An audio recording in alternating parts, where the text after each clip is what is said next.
noite, pessoal. Boa noite. A gente vai começando aqui a nossa conversa. Queria pedir para vocês abrirem as câmeras para a gente poder se ver, para a gente poder conversar. A proposta do dia de hoje é a gente ter um bate-papo, vocês trazerem também as experiências de vocês, então queria pedir para vocês abrirem as câmeras, pedir também para vocês se apresentarem ali no chat rapidinho, botar o nome de vocês, qual é a empresa, o LinkedIn, assim a gente pode se conectar também, pode ser? Cicobi, Aracred, legal, o LinkedIn do João, depois a gente vai se conectar. Kate, qual é a sua empresa, Kate? Eu tô escrevendo aqui. Eu trabalho no Nubank. Ai, que legal! Eu sou cliente no Nubank. Que ótimo. Gosta do Nubank, então? Comecei recentemente, por enquanto tá tudo ok. Que ótimo. Permaneça assim. Continue gostando. Chegou, né? Porque vamos também aí respeitar quem chegou no horário, né? Tudo bom, Andressa? Tô te vendo agora. Legal. Tá, Érica, não tem problema. Beleza, participa aí como tu conseguir participar, então. Tranquilo. Gente, vamos lá. Meu nome é Michele Keller. Eu já atuo há mais de 20 anos na área de treinamento. Vou contando aqui aos poucos um pouquinho da minha história para a gente se conhecer. Eu tô com esse projeto novo chamado Aula Aberta, que é para a gente ter um momento de se aprofundar um pouco mais em algumas metodologias, em algumas ferramentas, em coisas que são importantes e que eu tenho percebido ali no próprio grupo de T&D, mas não só, com base na minha experiência também, dos desafios que a gente enfrenta quem atua nessa área de T&D, né? Que é uma área complexa, é uma área que envolve muitas habilidades, muitos conhecimentos, e é uma área tão importante, tem um propósito tão bonito, que é formar pessoas para que elas possam crescer e prosperar na sua carreira, no seu ambiente de trabalho, mas que por vezes muitas vezes não consegue se posicionar, cumprir seu papel, ser valorizado da forma como a gente gostaria. Eu sei das dificuldades que a gente passa no dia a dia, às vezes não tem recurso, não tem apoio da liderança, são uma série de questões. E como vocês devem saber, avaliar a eficácia de um treinamento é uma das coisas mais difíceis da gente conseguir fazer quem atua nessa área, por uma série de motivos. E hoje é considerado uma das coisas mais importantes que eu consiga mostrar a eficácia dos programas de treinamento, das trilhas de onboarding, enfim, que são implantados dentro da empresa onde eu trabalho, porque é com estes indicadores que eu consigo justificar a existência da área de treinamento. Faz sentido para vocês? Vocês acham que quando a gente consegue tangibilizar os resultados e consegue mostrar para as nossas lideranças, para a nossa gerência, como que aquele treinamento gerou resultado de fato lá na ponta, a gente consegue ganhar mais espaço com isso? Concordam comigo? Consegue ganhar mais recurso, ter novas tecnologias, aumentar o budget da área de T&D, ser mais valorizado, ganhar mais espaço. Então, é super importante que a gente consiga cada vez mais desenvolver esse olhar estratégico. Para a gente justificar a nossa existência e para a gente ganhar mais espaço. E aí, hoje a gente vai falar sobre uma das metodologias conhecidas para avaliação de eficácias de treinamento, que é a avaliação dos níveis de Kirkpatrick. E aí eu queria saber de vocês, quem aqui já ouviu falar dessa metodologia, ou quem já ouviu falar, mas nunca aplicou, ou já usa alguma coisa? Como é que está o nível de conhecimento de vocês nesse sentido? Podem abrir os microfones para a gente conversar, se vocês quiserem. A Kate já ouviu falar. Mais alguém? Beleza. Kate, tu já usa alguma coisa dessa escala ou tu só conhecia, mas tu ainda não aplicou nada? A Andressa também não tinha ouvido falar. Eu aplico, eu estava até pesquisando um pouquinho, porque eu já tinha ouvido falar e tal, mas eu nunca fui muito a fundo. Mas é uma pirâmide, né? E a gente tem a base da pirâmide é resultados, né? O topo. O topo. Isso. É o resultado. Então, acho que esse é o que fica mais forte, assim, dentro da minha aplicação, né? Lá no Nubank, por exemplo, a gente trabalha com treinamentos para o pessoal que faz atendimento, né? Então, olhar o indicador antes do treinamento, né? Pré-treinamento e pós-treinamento, então é algo que a gente faz sempre para ver que ponteiro que realmente mudou, sabe? Ótimo, muito bom. Esse é o ponto principal, é saber do ponto que eu estou iniciando e para onde eu quero chegar, né? Isso é o principal para a gente começar a falar de indicadores, né? Sim. E claro, avaliação de reação também, né? Mas é até um ponto que eu queria até tirar essa dúvida contigo. Tem avaliação de reação, mas a gente pode dizer que a avaliação de reação é eficácia? Porque é a pessoa dizer se gostou ou não do treinamento, se foi útil, né? Exato. Eficácia é o resultado, né? Exato. A gente vai falar sobre isso, né? Porque a pesquisa de reação é o nível mais básico de um indicador. E é o que todo mundo faz, é o que a grande maioria faz. Recentemente, na pesquisa desenvolvida pela Training Industry, com empresas globais, né? O primeiro nível, a coisa que mais aparece quando vai falar em avaliar a eficácia de um programa de treinamento é a pesquisa de satisfação, é o mais básico. Mas a pesquisa de satisfação, ela não mostra a eficácia. Ela mostra apenas o quanto eu fiquei satisfeito com aquele treinamento. Em relação a conteúdo, em relação à didática, em relação ao ambiente, em relação às práticas. Mas eu não tenho como saber, a partir daquela pesquisa, se vai ser aplicado ou se vai gerar resultado. Sim. Mas a minha dúvida era exatamente nessa escala. Eu falei, por que nessa escala de avaliação de eficácia tem avaliação de reação, né? Exato, porque são níveis, né? E esses níveis, eles conversam entre si. A gente vai chegar lá, a gente vai falar um pouquinho sobre isso. Alguém mais queria colocar alguma contribuição aqui a respeito disso? Bom, eu já estou na área há mais de 20 anos. Comecei minha carreira na área de marketing e comercial, né? Virei especialista e depois fui migrando aos pouquinhos para a área de treinamento. Numa época que treinamento era muito menos estratégico e importante para o negócio como é hoje, a gente ainda está bem distante do ideal, imaturos ainda aqui no Brasil, se a gente comparar com os Estados Unidos, por exemplo, mas já avançamos bastante também. E quando eu comecei, imagina, eu venho da área de humanas, né? E eu tinha uma dificuldade muito grande de lidar com gráficos, com Excel, de fazer análises, de lidar com números, assim, era realmente uma barreira que eu tinha. Quando eu comecei a atuar na área comercial, é imperativo que a gente olhe para os números, não tem como, né? Depois eu migrei para a área de inteligência de mercado, que é uma área super estratégica e analítica, e ali eu fui desenvolvendo essa habilidade, fui aprendendo a gostar e a entender como que a gente olha para os números de uma forma estratégica e inteligente para tirar dali as informações que a gente precisa para nos guiar nos próximos passos. Porque basicamente esse é o objetivo dos indicadores. Eles contam uma história, eles não são a história completa, porque eles não podem ser olhados de uma forma isolada, mas eles contam uma história se a gente olhar todo um contexto e entender o que estava acontecendo no momento e para onde que a gente está indo e como que essa mudança está ocorrendo. E por isso que é tão difícil a gente trazer isso para a área de treinamento. Depende de um conhecimento do negócio, depende de eu entender como que as outras áreas estão performando e depende também de eu profissional de T&D, perder essa resistência de olhar para os números, porque é importante e a gente também precisa desenvolver a nossa capacidade analítica.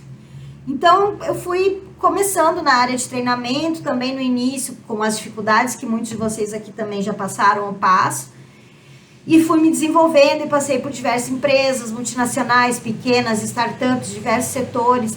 Não vou entrar aqui em detalhes, mas lá no meu LinkedIn tem um pouco do meu histórico. Recentemente eu trabalho para uma multinacional na área de T&D e também tenho uma carreira PJ, onde eu dou treinamentos, eu sou especialista em treinamento comercial e agora iniciando um novo projeto que é o Train the Trainer, com foco em capacitar profissionais na área de treinamento. E então, a primeira proposta hoje é para a gente falar dessa escala dos níveis de avaliação. Todo mundo enxerga a minha tela, tranquilo aí? Que eu não estou mais vendo vocês, agora eu estou com a tela... Dá para ver sim, Michelle.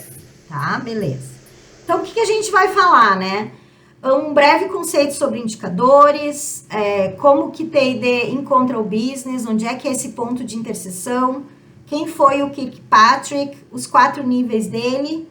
A gente vai ter uma tarefa aqui, né, uma prática para a gente exercitar, falar um pouquinho do nosso papel, próximos passos, alguns recadinhos finais e os meus contatos aí para a gente encerrar o dia de hoje.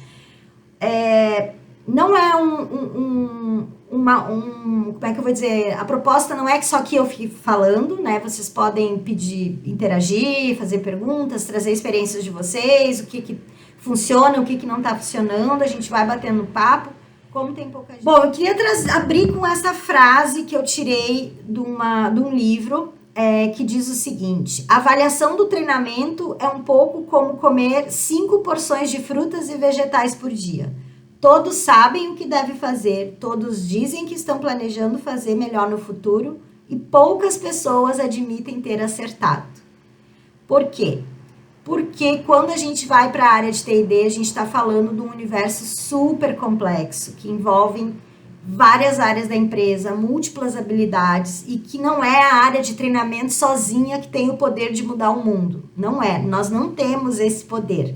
Mas a gente tem poder de ser catalisador dessas mudanças. Por isso que eu enxergo o papel do profissional dessa área, ser parte de ser o catalisador mesmo dessa mudança que a gente precisa ter de evolução na área de treinamento.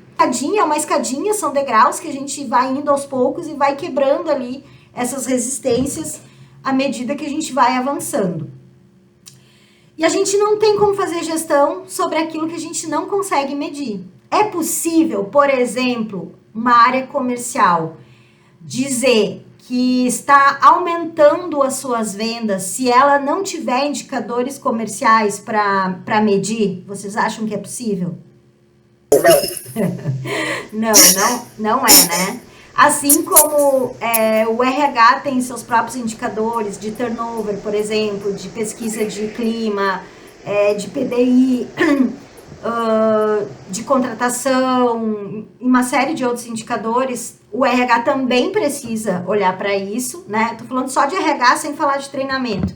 A área comercial tem seus próprios indicadores, o financeiro, a logística, enfim, todos os departamentos da empresa têm os seus próprios indicadores, e a área de treinamento também precisa ter as delas. As que fazem parte do dia a dia, que são as mais comuns, que seria pesquisa de avaliação e reação, número de pessoas que acessaram um curso, quem finalizou, coisas desse tipo, que faz mais parte do nosso dia a dia, e os indicadores específicos para cada programa de treinamento, e esses sim precisam estar muito alinhados aos objetivos do negócio. E o indicador, ele tem que ser simples de entender, ou seja, eu preciso olhar para ele e já entender o que ele está me dizendo. Ele tem que ser rastreável, ou seja, eu tenho que monitorar ele constantemente para entender a evolução. Se eu não tiver o indicador antes, então eu parto de um ponto zero e a partir daí eu começo a criar um histórico para poder fazer essa análise se está evoluindo ou não. Então ele tem que ser rastreável.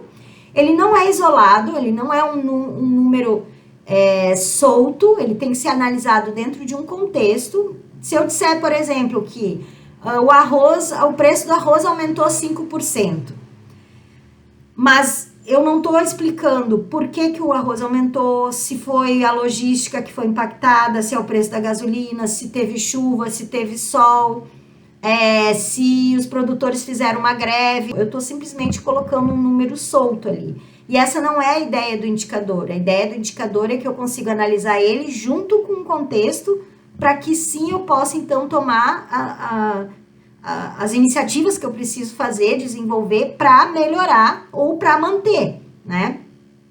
E eu sempre tenho que comparar esse indicador com algo anterior. Então, sempre tem que ter um motivo de comparação. Então, por exemplo, se eu vou dar um treinamento de atendimento ao cliente, que é o caso da Kate ali no Nubank, que já trouxe um exemplo, já vi que ela faz essa leitura. Qual é a referência de atendimento ao cliente? O Nubank tem um número interno ou ele olha para o mercado? Os bancos, de uma maneira geral, têm um nível de satisfação de 70%. E aí o Nubank quer chegar a 80%. Então, essa é a referência do Nubank. Ele olhou para o mercado, ele viu como é que o mercado está performando e a partir daí ele traz uma meta para ele. Não é assim, Kate? Exatamente. É isso aí. Muito bem. Se eu não tenho um número no mercado, se eu não consigo esse número no mercado, eu posso também olhar para dentro. O que a gente fazia até então? Qual que era o nosso número? E vamos, então, dobrar a meta. Vamos nos colocar uma nova meta com base em mini objetivos que precisam ser atingidos e aí eu começo a monitorar. Se eu não tenho esse número de nenhum lugar, se eu tenho que partir do zero, então eu estabeleço uma meta plausível e a partir daí eu começo a ver se essa meta faz sentido ou não, fazendo esses controles. Eu trouxe um exemplo aqui de um treinamento na área comercial, mas se eu for olhar, por exemplo, para uma indústria, para um chão de fábrica, digamos que lá numa fábrica de fabricação de carro, eles medem a produtividade que é, sei lá, quantos parafusos são colocados na porta de um carro por minuto. E aí isso impacta em toda a cadeia de produção, né? Bom, hoje a gente coloca X parafusos por minuto e isso atrasa o processo lá no final de terminar a montagem do carro assim, assim, assado. Bom, qual é o número que a gente precisa chegar para que o processo final diminua o tempo e a gente possa entregar esse carro na concessionária antes do previsto? Então, eu sempre consigo olhar de alguma forma, dentro de processos, dentro de uso de sistema, dentro de uso de máquina, de treinamento de liderança, de treinamento comportamental, eu tenho que ter uma base inicial, um ponto de partida. E quando eu olho para esse ponto de partida, a pergunta que a gente precisa fazer na área de T&D é, conhecendo aonde eu quero chegar, e aí eu preciso ter um conhecimento grande do negócio, né? Eu tenho que estar inserida no negócio, eu não posso ficar isolado lá na minha salinha e não saber o que está acontecendo no negócio. Eu preciso participar de reuniões estratégicas, entender o que está acontecendo na área comercial, o que está sendo falado nas redes sociais, o que está aparecendo nas pesquisas de clima, nos PDIs, se possível fazer o mapeamento dos cargos para entender quais são as principais competências. Tudo isso são ferramentas para que eu olhe e diga, para que eu fale, olhando tudo isso, como que a minha área de treinamento pode fazer um programa, criar um curso ou uma trilha que consiga responder a essas necessidades. Então, é sempre partindo desse olhar. Então, sempre eu parto do antes com a visão de para onde eu quero chegar. Isso tem que estar muito claro. Então, eu parto do ponto inicial e aí eu preciso ter um antes, que a Kate já trouxe ali um exemplo que ela faz, às vezes aplica uma prova ou entende o que já tem de conhecimento anterior, eu preciso fazer um mapeamento prévio do que já existe e de necessidades futuras, e depois indicadores que sustentem isso que eu produzi. Então, é muito difícil eu trabalhar demonstrar eficácia em treinamento se eu não faço essa pesquisa prévia anteriormente. Então, a gente sempre vai ter um ponto de partida.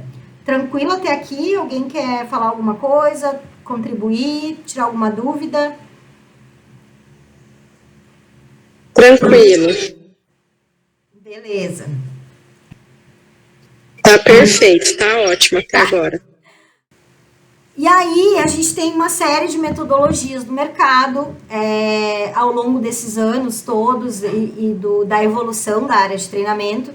E uma das metodologias mais conhecidas é a metodologia dos 4 níveis do Kirkpatrick, né? Então, quem foi o Kirkpatrick? Aqui é só uma questão de curiosidade mesmo. O nome dele é Donald Kirkpatrick, ele era um professor universitário e ele também foi presidente da Sociedade Americana de Treinamento e Desenvolvimento dos Estados Unidos. E aí, lá nos estudos dele, ele começou a olhar até para dentro da sala de aula, porque ele era professor e tudo mais, e começou a fazer alguns questionamentos, e ele chegou nesse modelo de 4 níveis, que foi desenvolvido lá na década de 50 e depois foi difundido mais na década de 70. Olha quanto tempo faz e a gente ainda está falando sobre isso. E ele estabeleceu lá uma pirâmide, que a gente já vai ver, que são 4 níveis, onde, digamos assim, a gente vai aprofundando o nível de avaliação de eficácia. Então, a gente começa com o mais básico, que é a pesquisa de reação, que é o que todo mundo faz e que não mostra a eficácia de treinamento. E a gente vai evoluindo, progredindo para os níveis mais altos, que são um pouco mais complexos e requer mais informação e mais conhecimento. Esse modelo, ele tem sido criticado ao longo dos anos por algumas questões. Então, alguns estudiosos da área, alguns profissionais falam que ele tem uma hierarquia, né, e que nem sempre as etapas, elas são relacionadas entre si, que às vezes não teria necessidade, que tu pode fazer uma coisa só, independente da outra. É um ponto de vista, é uma forma de olhar.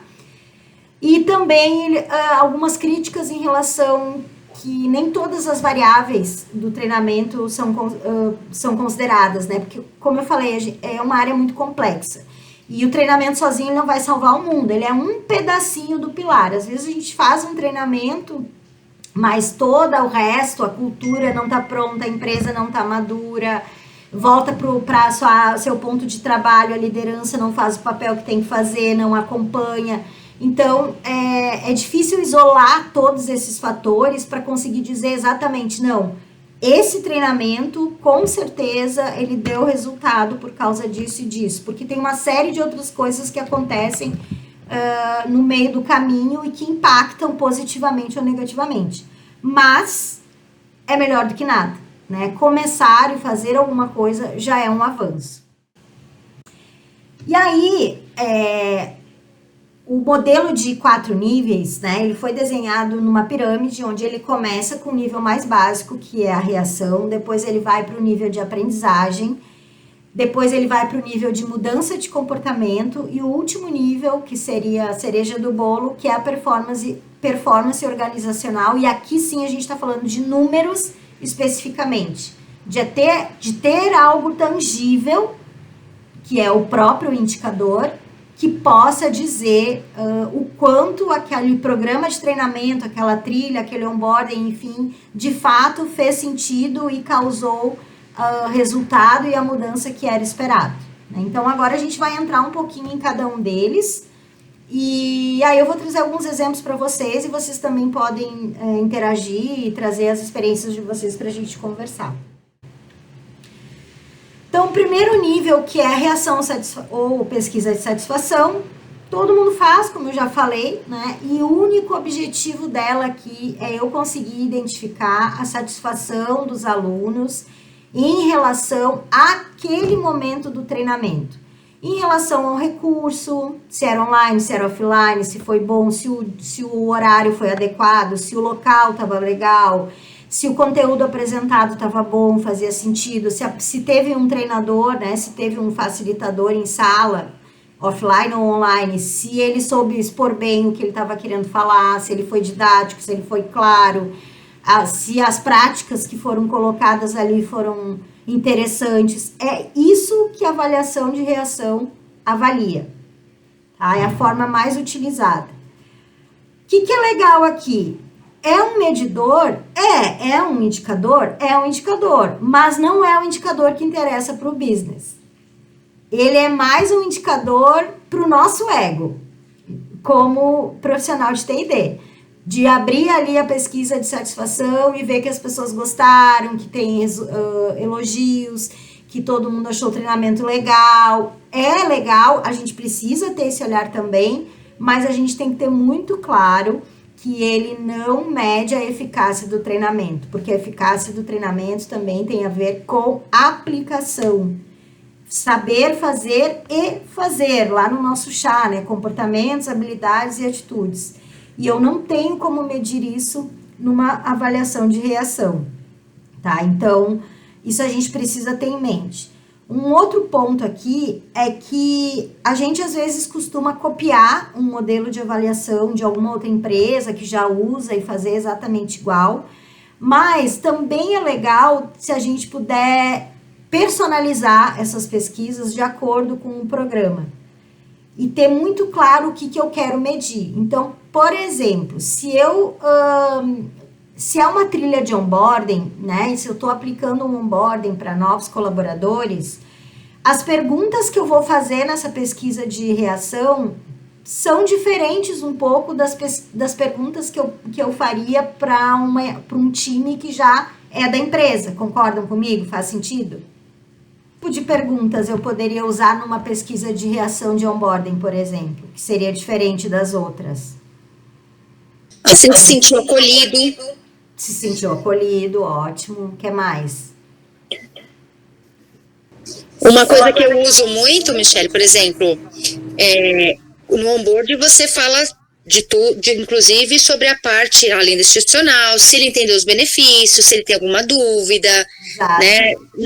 Na nossa pesquisa, por exemplo, né, se ele recebeu todos os benefícios a tempo,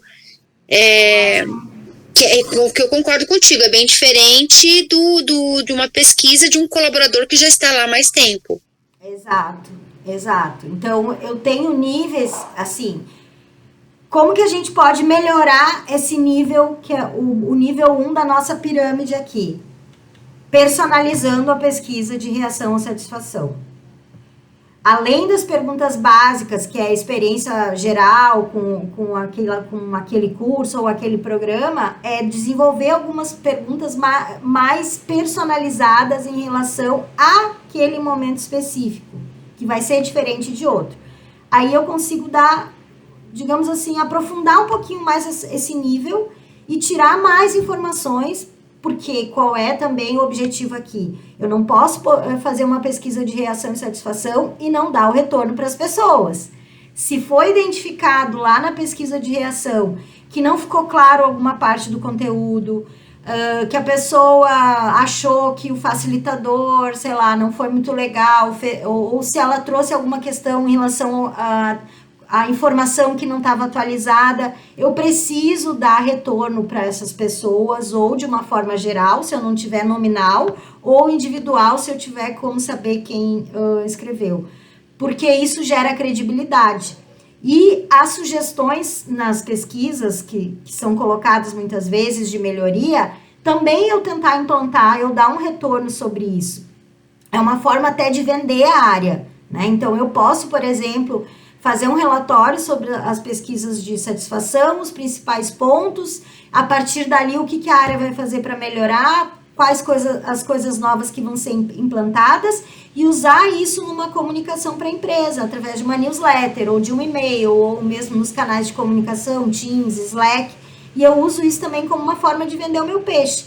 Então, eu mostro credibilidade, porque nem todo mundo gosta de responder, é difícil a adesão para responder pesquisa de satisfação, mas quando eu começo a mostrar como que eu estou usando essa informação para melhorar e para fazer mais sentido para a minha audiência, eu crio uma credibilidade maior. Então, essa é uma forma da gente aprofundar um pouquinho mais nessa fase. Tranquilo até aqui? Sim, tranquilo. Beleza.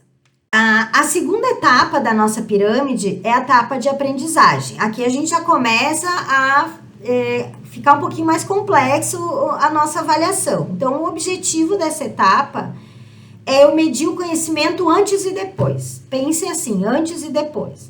Então, eu quero saber se o fulaninho saiu do ponto A para o ponto B. Então, um exemplo. Foi implantado um novo sistema na empresa, um sistema financeiro, né? E aí eu preciso treinar as equipes envolvidas que vão utilizar esse sistema.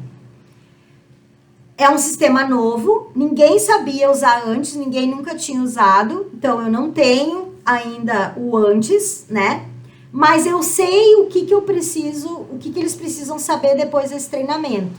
Eles têm que saber preencher os dados corretamente, tem que saber anexar os documentos de forma correta, tem que saber nas questões lá de Receita Federal, XYZ, tô trazendo exemplos aleatórios aqui.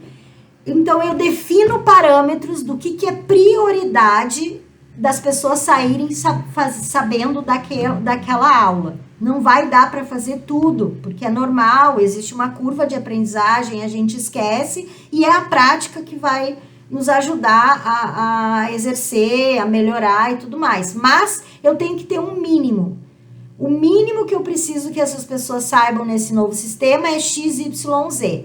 Então, eu parto desse ponto, desenho meu curso, minha aula com esse olhar e aplico um teste final de conhecimento, que pode ser um teste de perguntas e respostas, como pode ser para empresas que têm disponível essa tecnologia, que é bem legal também, um simulador, onde a pessoa simula ali o sistema na tela dela, como se ela estivesse de fato usando, e ali ela vai preenchendo os campos e tem como a gente mapear ali os erros e acertos. Então, tem alguns programas que possibilitam isso, tem algumas empresas que têm emuladores, mas se não tiver, né, o feito é melhor que bem feito. Faça uma provinha ali de perguntas e respostas, um jogo de arrasta e cola, de memória, enfim, para avaliar pelo menos a parte conceitual e de entendimento.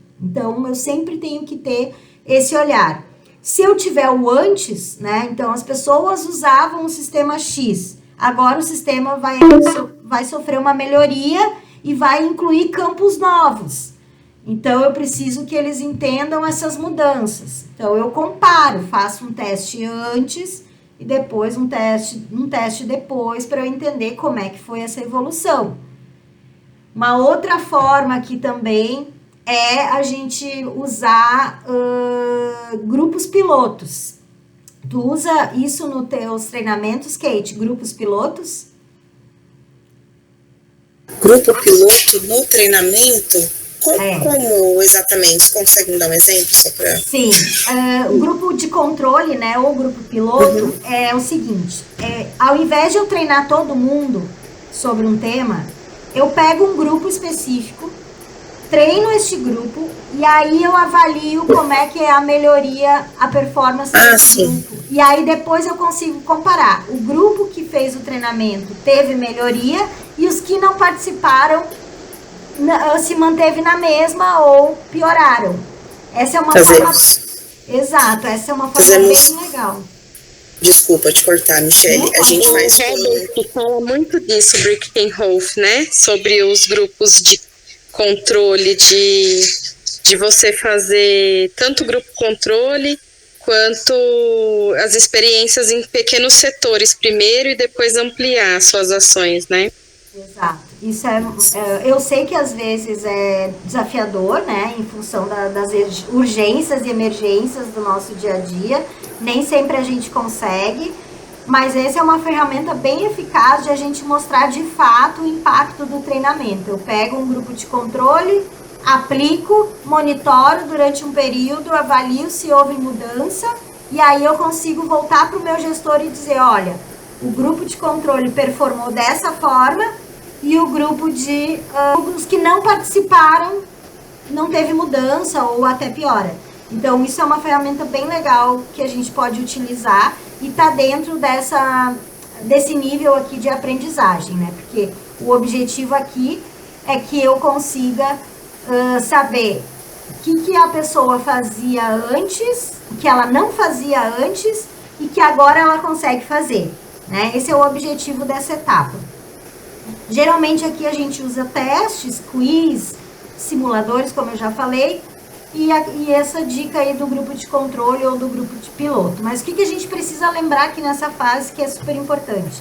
a gente não avalia aqui mudança de comportamento, tá?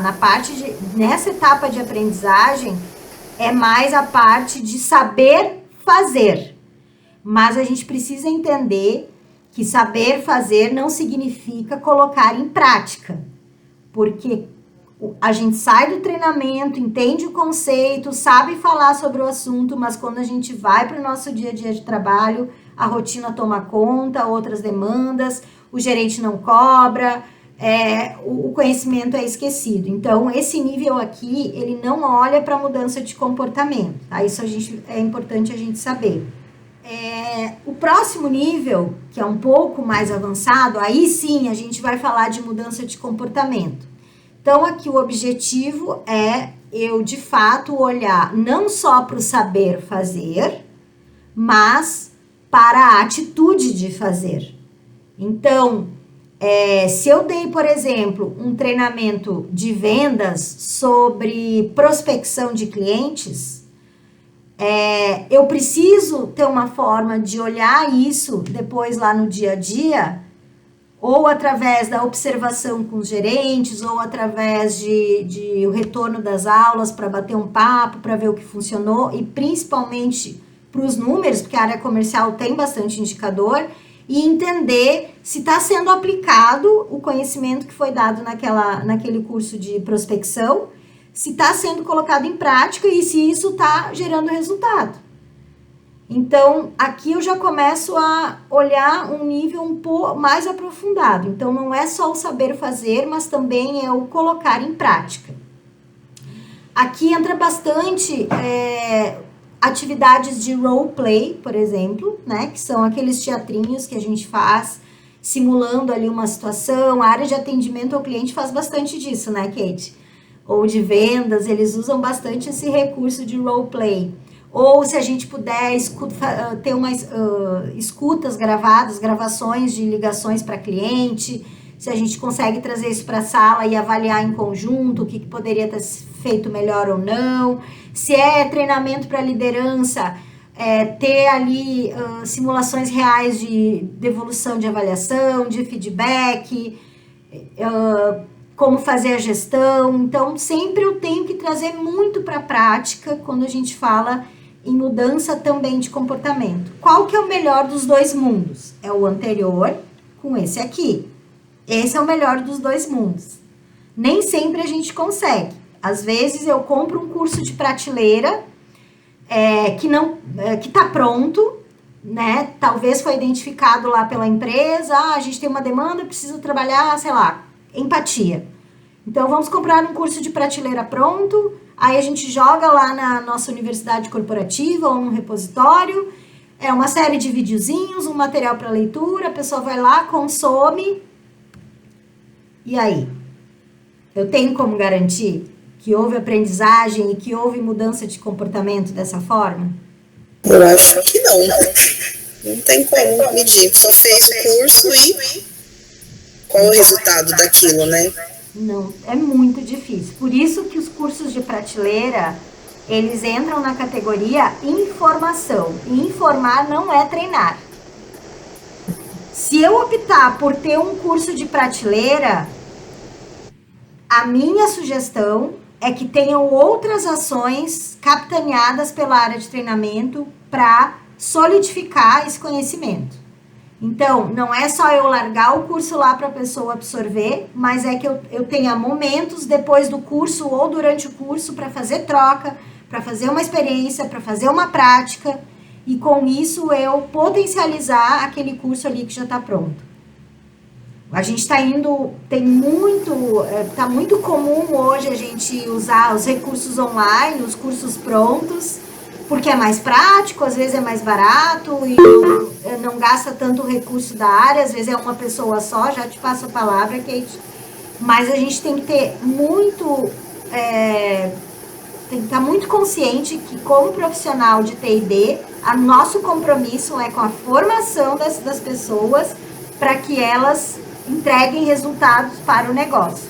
E eu largar um curso pronto ali e não fazer nada com aquilo ali, não ter uma forma de aprofundar o conhecimento, eu não vou garantir esse aprendizado. Fala, Kate.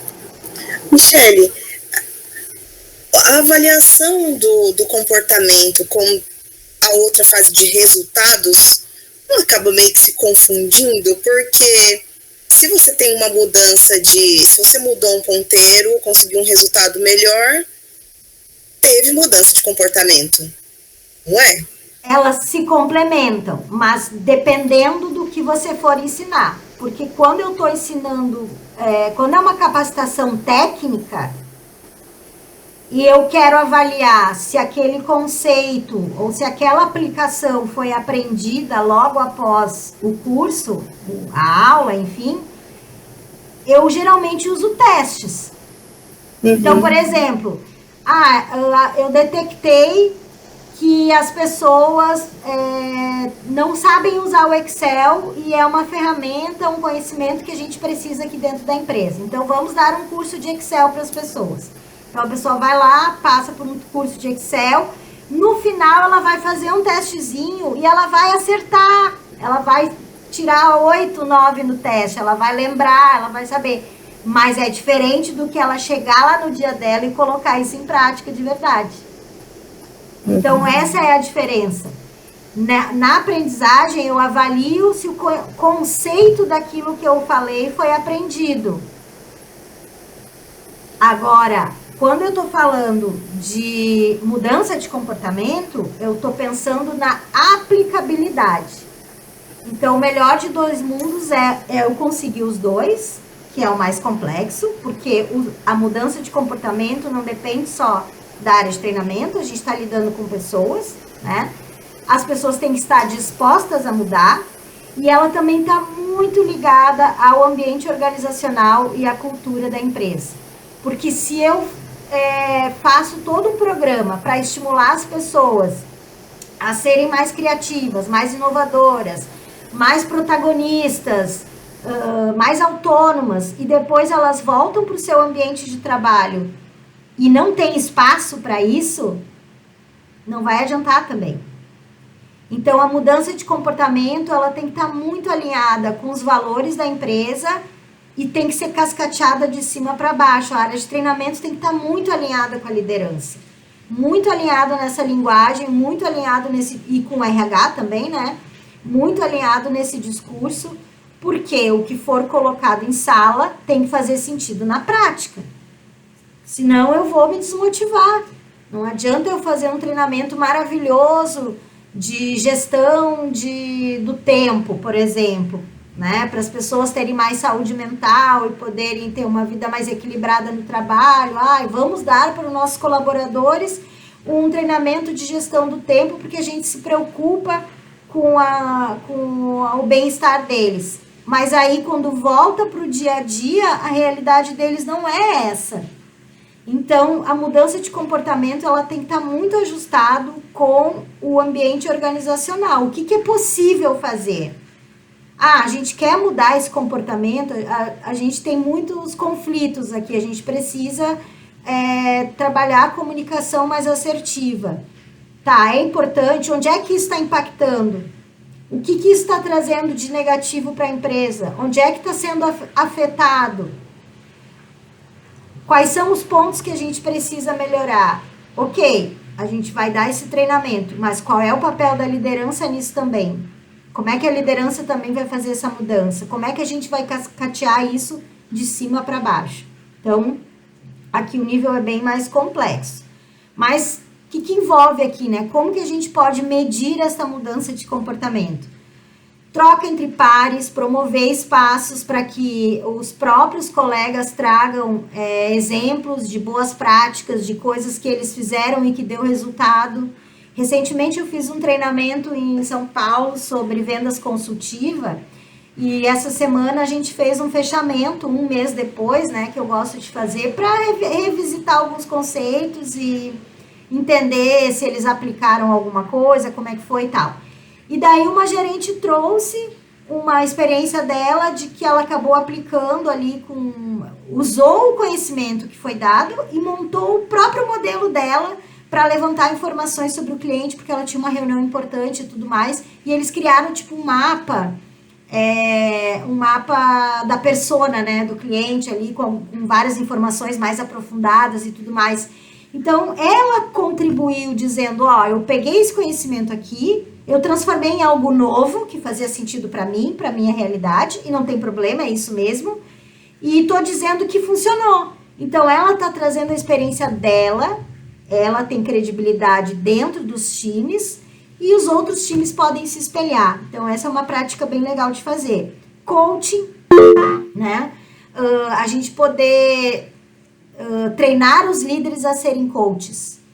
Porque são os líderes que têm a maior possibilidade de observar mudanças de comportamento.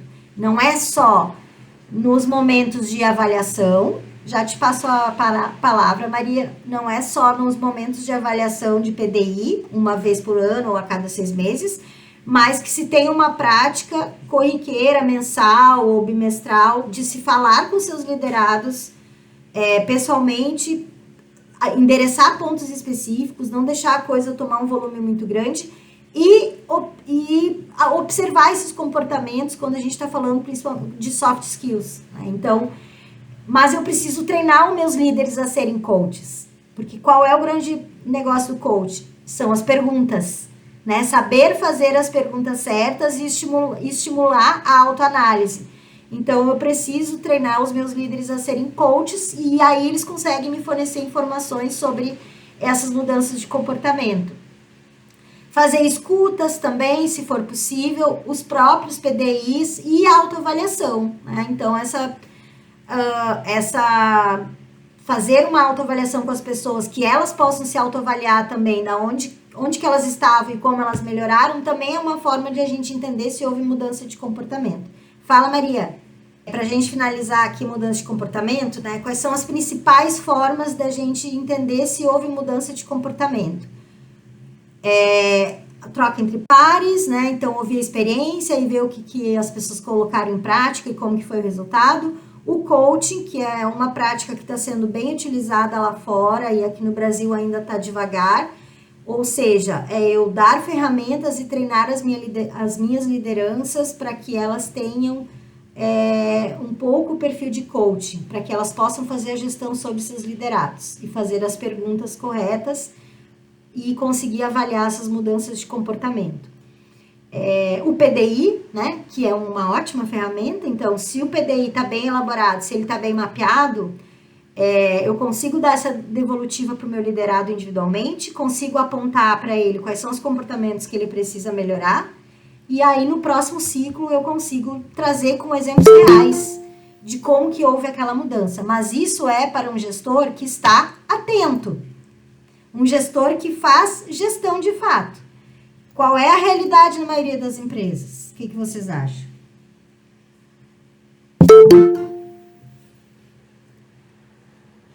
Qual é a experiência de vocês aí? Cris, Kate, Adriana? Eu posso dizer, assim, na empresa eu estou há pouco tempo, mas eu percebi o seguinte, eles querem resultados, eu percebo muito isso, resultados, mas eles não estão preocupados realmente em olhar para esse colaborador e auxiliar nesse caminho. Eu ouvi exatamente isso essa semana. Eu não sei se eu tenho tempo de te desenvolver, né? É complicado quando você pega uma gestão assim, né? E a gente como na área de treinamento, como que eu posso agir, né? Eu sinto um pouco isso na empresa que eu estou nesse momento, né? Eu quero agir, tenho conhecimento, né? Quero trazer coisas, ou usar as ferramentas que eles possuem, mas eu sinto resistência na gestão. E é uma gestão nova, não é uma gestão velha, não são pessoas jovens, né? Então eu fico meio numa corda bamba e não sei como agir. Trabalho de base é sempre com as lideranças, porque eles vão ser os grandes advocates, que a gente chama, né? Eles vão ser as pessoas que vão comprar a área de treinamento e que vai te ajudar nessa empreitada. Então, sempre um trabalho muito forte com as lideranças. E começar com o topo. Então, essa visão da gestão, do cuidado, de ter um momento com o colaborador, de ter um momento para sair do operacional e ir para o estratégico, isso está no valor da empresa? Isso faz parte da linguagem do diretor, do CEO, porque é com eles que começa. Se eles forem o exemplo, então os liderados deles serão exemplos também. Se eles cobrarem, os outros também vão cobrar. Então é um trabalho muito forte, é demorado, demora e talvez não vá conseguir atingir. Mas o nosso papel é tentar, né? Trazer esse olhar. Então, formiguinha, né? Trabalho de formiguinha. Trabalho de formiguinha e mostrando os resultados. Por isso que é tão importante a gente ter cada vez mais, tangibilizar aquilo que a gente está, o conhecimento que a gente está passando. Porque quando eu começo a tangibilizar, eu posso voltar para o líder e dizer, olha só, essa tua equipe que fez esse treinamento XYZ, olha como eles estão performando agora. Olha que legal que eles estão melhorando em tal e tal coisa. Me ajuda aqui no próximo treinamento. Traz eles para a conversa. Engaja eles na hora de construir um treinamento. Pede exemplos. Pedem para eles falarem. Pedem para eles contribuírem com estudos de caso. Façam alinhamentos anteriores. Não criem os treinamentos só da cabeça, né, do que a gente acha que funcionaria. Não. Tem que trazer eles muito para perto. Porque eles que vão comprar vocês. Eu tive uma experiência muito traumática numa empresa que eu fui trabalhar, uma empresa de tecnologia, uma multinacional. Eu assumi a área de treinamento com foco na área comercial Brasil. E eu era nova ainda, não tinha tanto chão, eu tinha muitas inseguranças.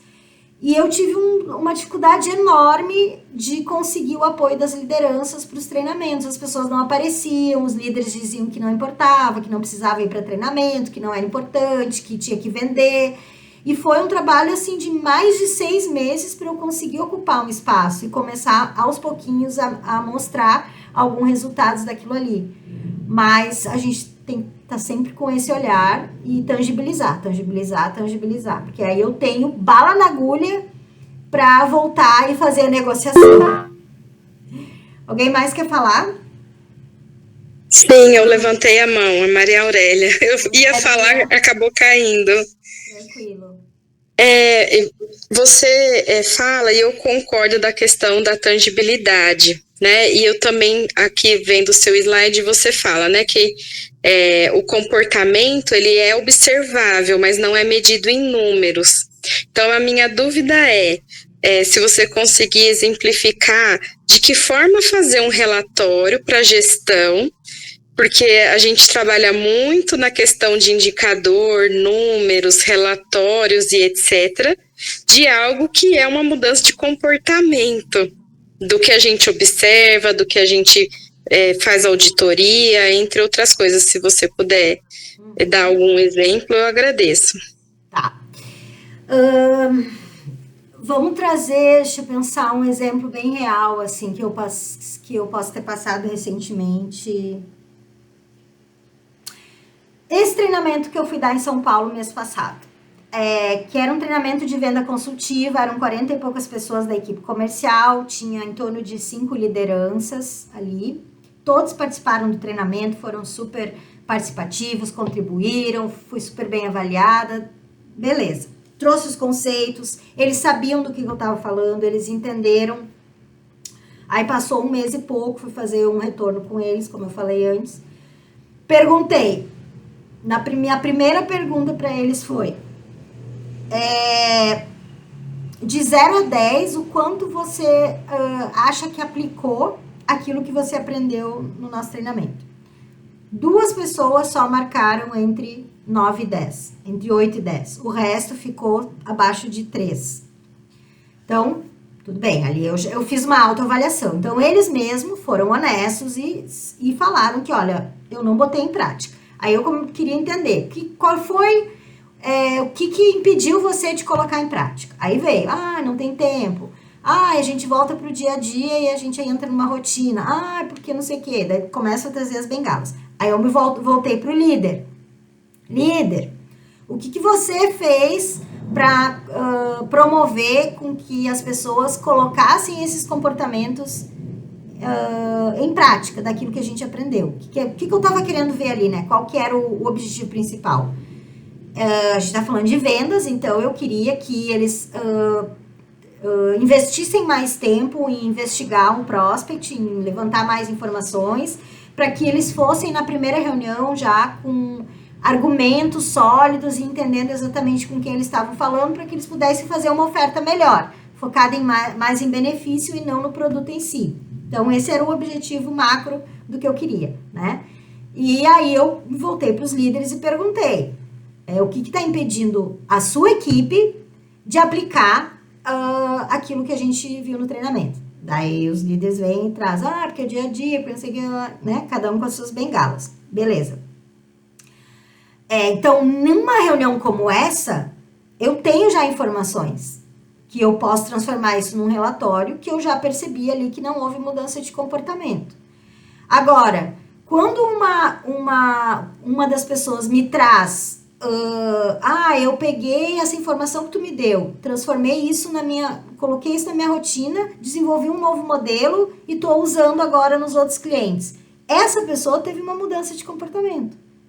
Ela está me trazendo essa prática. Então, essa é uma forma, né? Eu fazer uma reunião depois, ouvir as pessoas, voltar para os times, entender como é que está sendo aplicado, e se está sendo aplicado, é uma forma de eu coletar essas informações. Então, não é que eu não vou transformar. Se eu conseguir transformar em número, algumas coisas eu consigo, porque se eu queria que a prospecção aumentasse, eu tenho um ponto de partida, que hoje a prospecção está X, depois do treinamento, passou 3 meses, a prospecção está X mais 2, eu consigo tangibilizar. Mas isso eu tenho que ter claro, né, esses indicadores têm que estar alinhados antes, né? Então, e eu também tenho que entender se aconteceram outras coisas no meio do caminho para impactar. Porque não é só o treinamento. Agora, a mudança de comportamento, eu posso transformar em relatórios observáveis. E aí, quando eu estou falando a nível de uma empresa como um todo, está muito ligado aos valores da empresa. Quais são os valores da empresa e como que isso se desdobra no dia a dia? Sei lá, me dá um exemplo aí de vocês, de um valor da empresa de vocês.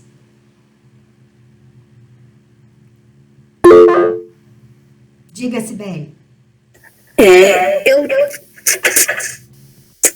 trabalho na Game Shark.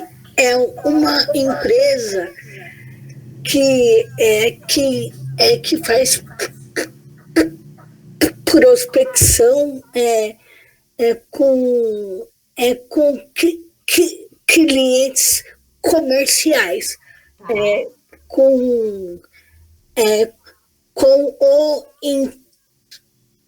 intuito de ajudar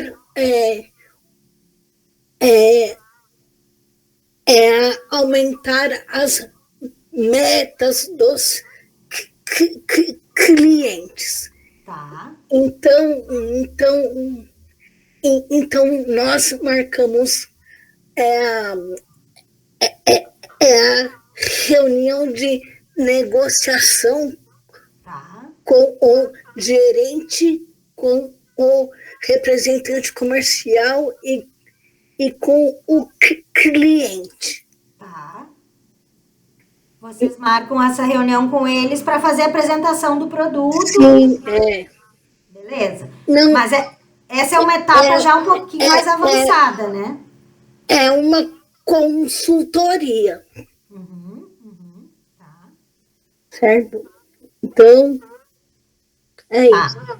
Então, beleza. Então, tu tá me trazendo um exemplo. Quando a gente fala em vendas, a gente tá falando de uma esteira, de um funil de vendas. Começa lá na prospecção, aí vai para a qualificação, aí a apresentação, negociação e tudo mais. Beleza. Cada uma dessas etapas tem os seus próprios indicadores. Sim. Falando em área comercial, às vezes é mais fácil da gente tangibilizar, mas quando a gente vai para a liderança, quando a gente vai para outros setores, nem sempre a empresa está madura e tem mapeado os seus principais indicadores, né? Por isso que é tão importante a área de T&D estar muito ligada ao negócio. Eu até acho, eu sou eu tenho a minha, como é que eu vou dizer, meu ponto de vista é que a área de T&D ou a pessoa de T&D não deveria estar abaixo da RH, deveria estar no negócio, no meu ponto de vista. Porque a gente tem que estar ali no dia a dia, a gente tem que estar entendendo para onde que o business está indo, o que está funcionando, o que está sendo falado, qual é a linguagem que está sendo utilizada. Às vezes a gente fica no nosso quadradinho de T&D só recebendo passivamente, e não proativamente, passivamente recebendo as demandas, sem questionar, sem levantar informação, sem entender se aquela demanda faz sentido. E aí a gente entrega qualquer coisa, não porque a gente está fazendo um mau trabalho, mas porque a gente não tem as informações que a gente precisa para entregar algo que realmente faça sentido e seja relevante. Então, a gente tem que estar com o olhar no negócio o tempo todo. E aí, voltando, Maria, à tua pergunta, como que eu transformo isso num relatório, né? Com as observações e com essas colher feedbacks, né? Como falar com as lideranças. O que você observou da equipe daquilo que a gente tratou? Né? Quem você acha que performou melhor? Quem que você percebe que está colocando mais em prática ou não? O que está impedindo de ser colocado em prática? Bom, a gente não consegue se organizar. Tá, vamos, quem sabe, estipular uma sexta sem reunião. Sexta não tem reunião, não tem atendimento ao cliente. É só para a gente fazer controles internos, preencher CRM, atualizar a pipeline, fazer um encontro só para a gente conversar e trocar boas práticas. A gente pode sugerir isso também. Não precisa ser só o curso formal dentro lá da nossa plataforma. A gente pode sugerir outras coisas, a gente pode sugerir outros mecanismos.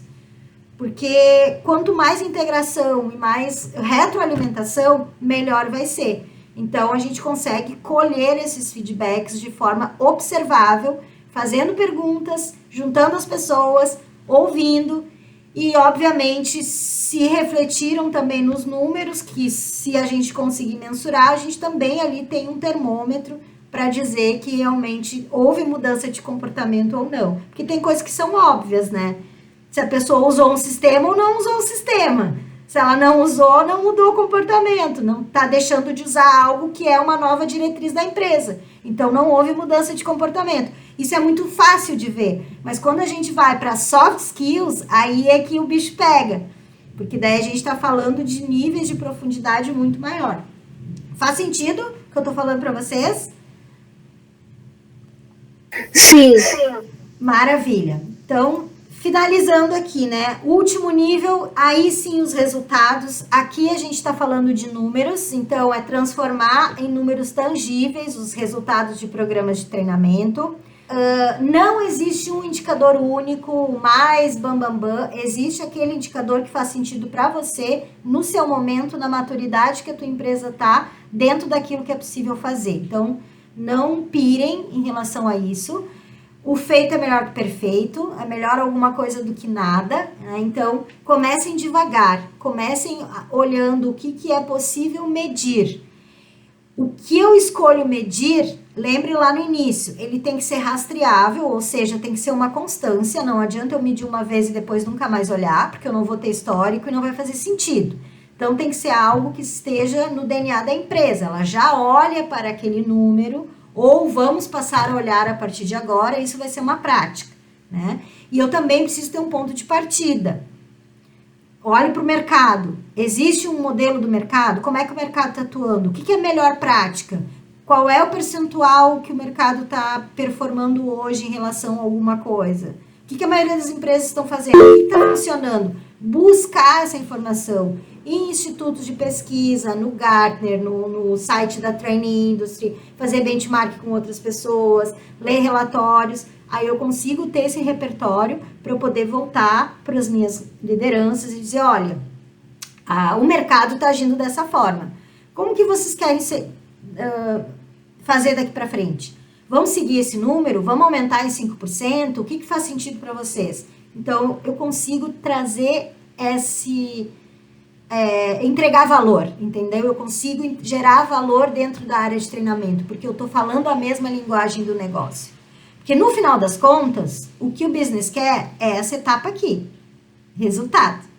Ele quer ver lá na ponta que o pessoal que foi treinado está mais produtivo, está vendendo mais, está atendendo melhor o cliente, está usando melhor a máquina, está diminuindo o gasto excessivo com coisas extras, né? Olhando mais para a área financeira, está diminuindo o turnover, estamos contratando melhor, e aí por diante. Tem um mundo de indicadores, né? Não teria como eu elencar aqui. Tudo vai depender para onde que eu estou olhando, para onde que eu quero ir.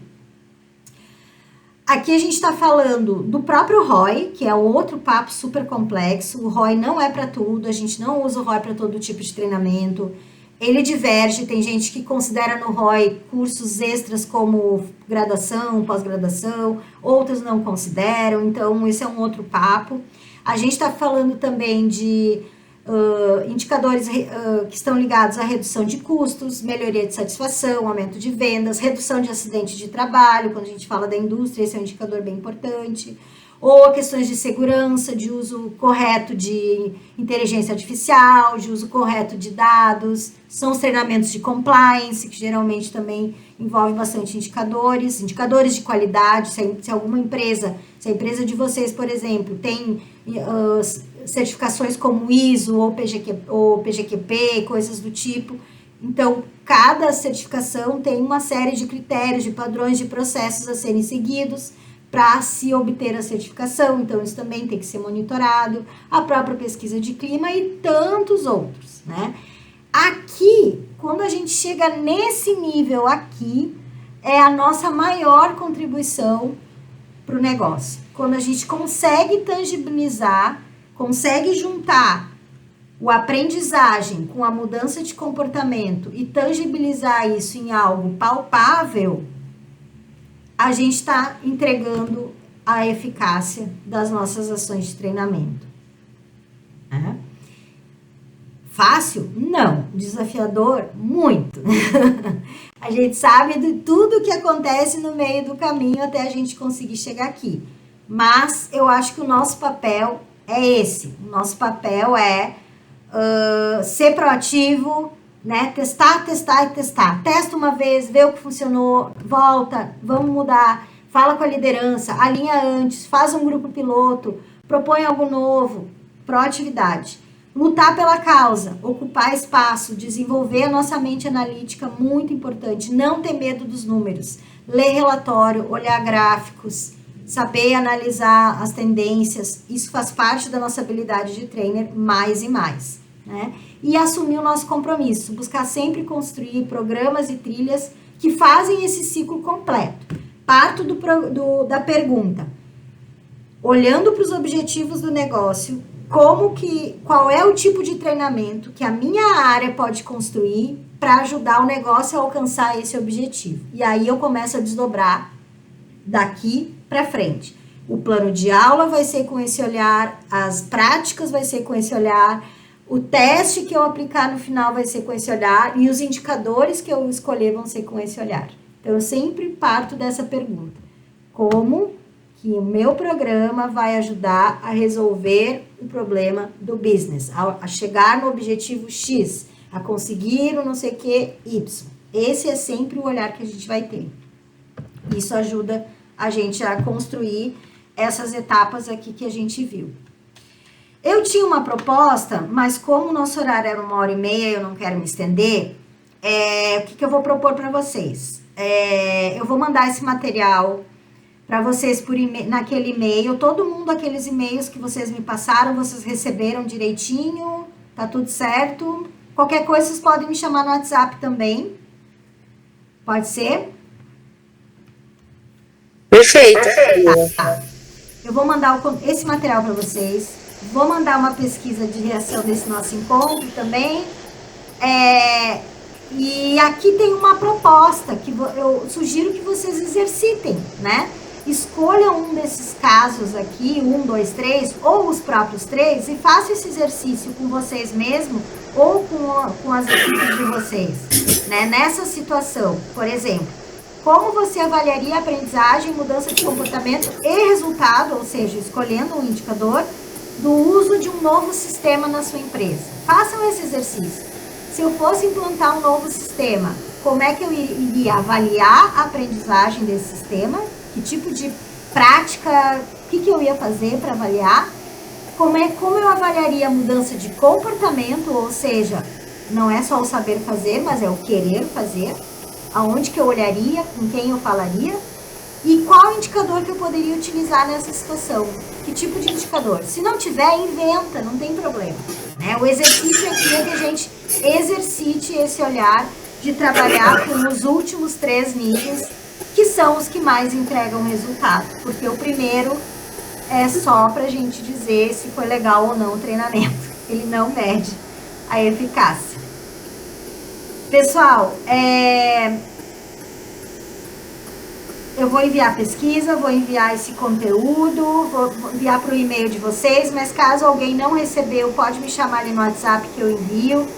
Também queria pedir, se alguém se sentir confortável, de dar um breve depoimento por escrito mesmo, como que foi essa experiência dessa aula, se vocês acham que vale a pena ter de novo sobre algum outro tópico. Esse é um projeto que eu estou iniciando, tenho intenção de seguir. E aqui estão os meus contatos. O meu Instagram é Michele Keller, com o underline aqui. Ali eu estou iniciando um projeto que é com foco Train the Trainer, né, de formar profissionais e facilitadores de treinamento. Então, trago bastante sobre metodologia, sobre a área de T&D. E o meu LinkedIn também, que vocês podem se conectar. Eu também vou mandar para vocês a gravação. Vou fazer uma edição dos 2 links e vou mandar a gravação também, se uma hora vocês quiserem retornar e voltar. Aí também vocês podem olhar. Ok? Michele, muito obrigada. Sim, Por compartilhar com a gente aqui seu conhecimento, foi ótimo. Eu já estou esperando a próxima. Próximo momento. Gostei muito. Fico feliz. Obrigada, gente, por terem ficado até aqui. Eu sei que já está tarde, está todo mundo cansado. Obrigada pela participação, Cris, Maria, Sibeli, Kate. E a gente vai se falando aí, qualquer coisa também à tua disposição. Obrigada, gurias. Eu que agradeço, Tchau, de verdade. gente. A Raniele, consegui pegar o final, mas foi gratificante. Obrigada, Raniele, muito obrigada. Eu vou mandar tudo para vocês, vocês vão ter as gravações e o conteúdo. Obrigada, viu?